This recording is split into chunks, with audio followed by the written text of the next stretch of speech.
embriagado e atropelar pessoas. Uma vez no Brasil e outra nos Estados Unidos. No Brasil, Paulo, a vítima morreu e o atropelador está livre. Estas imagens foram feitas por uma câmera de segurança numa rua do bairro do Morumbi, na zona sul de São Paulo. Primeiro, vemos um carro descendo a rua em velocidade normal.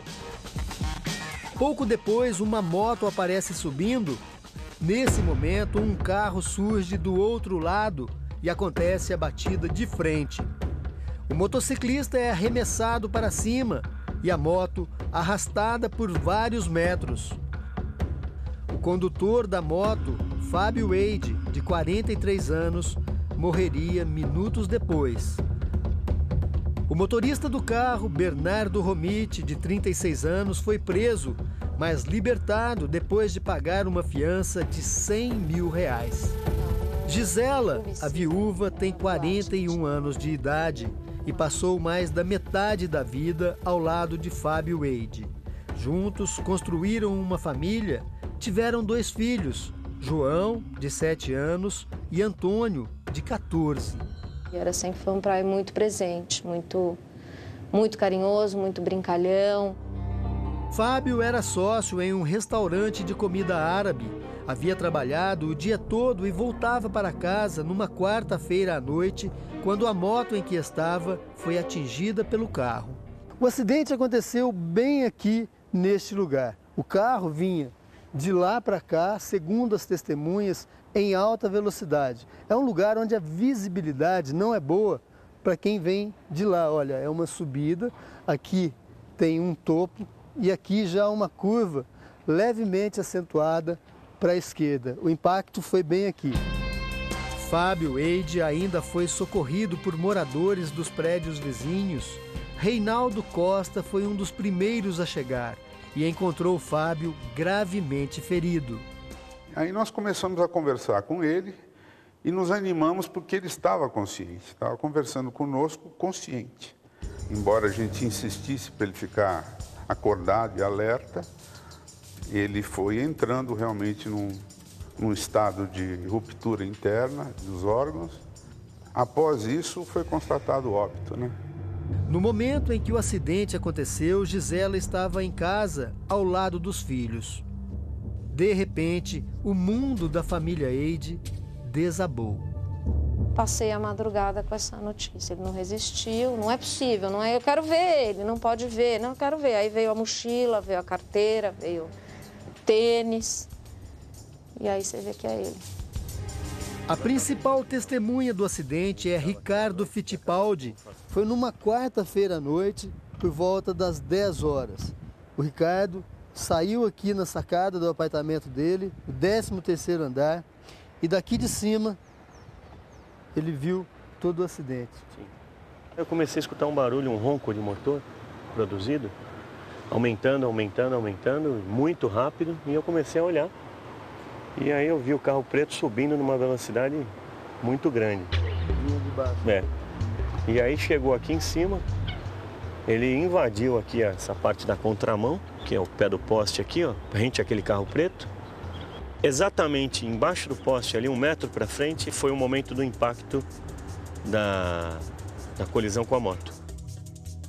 Logo depois da batida, Ricardo desceu. Foi mais um a tentar socorrer Fábio. Ouviu dele as últimas palavras. Ele falava, não posso morrer porque eu tenho um filho pequeno, né? Tenho minha família, minha esposa e não me deixa morrer. Essa era a preocupação dele. Ricardo fez questão de tirar fotos na noite do acidente. Elas mostram o lugar onde aconteceu a batida, a moto caída e o estado em que ficou o carro do atropelador. O carro ficou sem condição de guiar, porque o para-brisa inteirinho ficou espatifado. Então não tem como guiar, só se abrir o vidro e colocar a cabeça para fora, né? Ele não parou, foi embora, não se indignou a socorrer o rapaz que ele arremessou no meio-fio. O motorista que atingiu Fábio é um empresário da construção civil.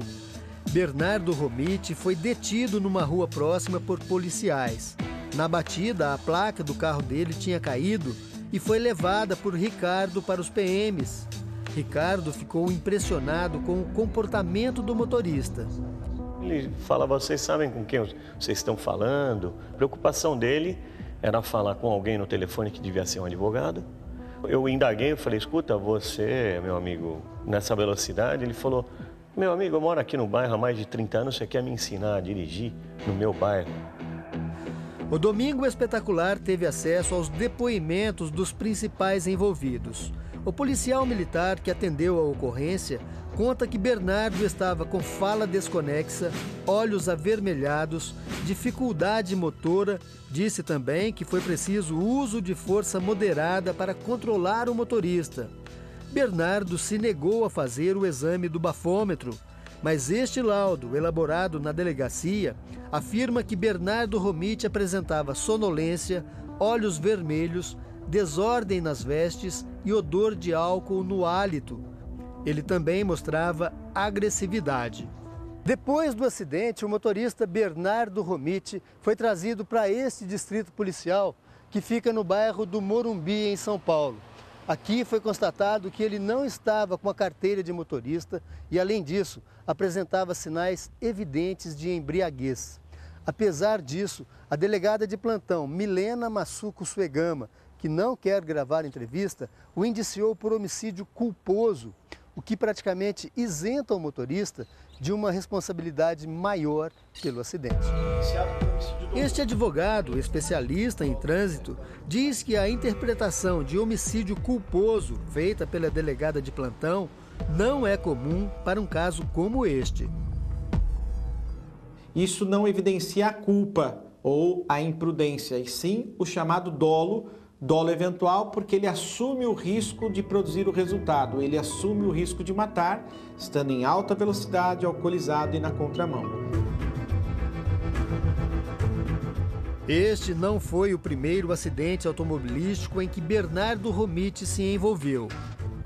Em 2011, ele bateu o carro na cidade de Aventura, na Flórida, Estados Unidos.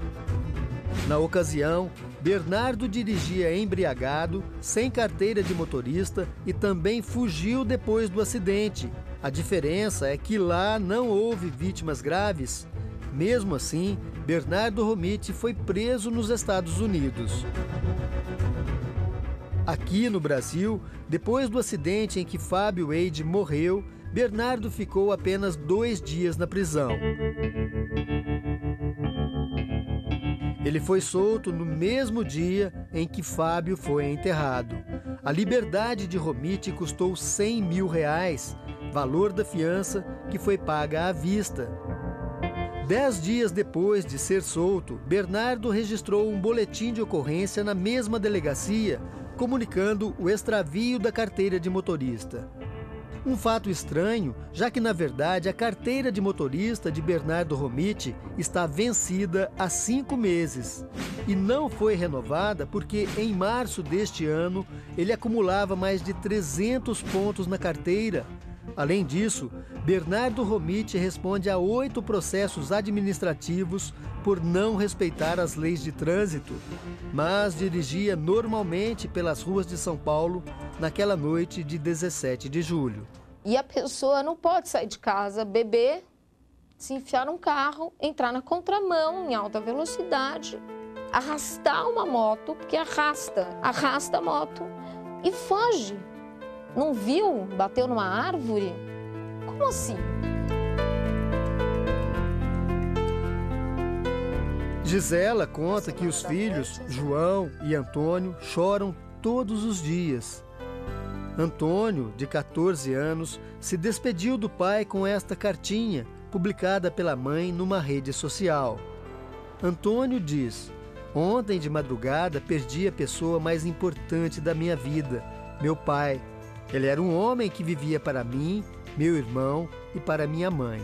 O menino, de 14 anos, termina dizendo: eu nunca chegarei aos pés do homem que meu pai foi. Eu me orgulho muito dele, que morreu pensando em mim, meu irmão e minha mãe. Pai, eu te amo. Tem que tirar da cabecinha dele a revolta e mostrar para ele que a justiça vai ser feita assim, com a justiça sim, a gente tem que acreditar. E fazer o João, que é o menorzinho, tentar crescer o mais saudável possível, né? Nós tentamos falar com Bernardo Romiti, mas ele não atendeu a nenhuma ligação. O advogado dele, Celso Vilardi, é o mesmo que defendeu Thor Batista, filho do bilionário Ike Batista. Thor atropelou e matou um ciclista no Rio de Janeiro. O processo ainda não foi concluído, mas Thor já recuperou na justiça o direito de dirigir. O advogado informou ao Domingo Espetacular que Bernardo vai aguardar o resultado da perícia para se manifestar. Já o advogado da família Eide explica que o inquérito ainda vai ser remetido para a avaliação da justiça. Ele espera que Bernardo seja indiciado por homicídio doloso quando há intenção de matar. A legislação permite uma interpretação mais rigorosa e permite uma interpretação que a sociedade quer. Nós estamos caminhando para exigir que não aconteça mais acidentes dessa ordem, que na verdade não são nem acidentes, são homicídios na direção de veículo. Enquanto aguarda uma definição da justiça, Gisela encontra nos filhos a motivação para seguir em frente. Do marido, Fábio, ficaram as muitas lembranças e a aliança que ela carrega numa correntinha e segura o tempo todo durante a entrevista. É o amuleto que não a deixa cair. São 24 anos juntos, gente, eu tenho 41. Você perguntou se eles tinham planos, a gente tinha uma vida ainda, inteira, pela frente, sabe?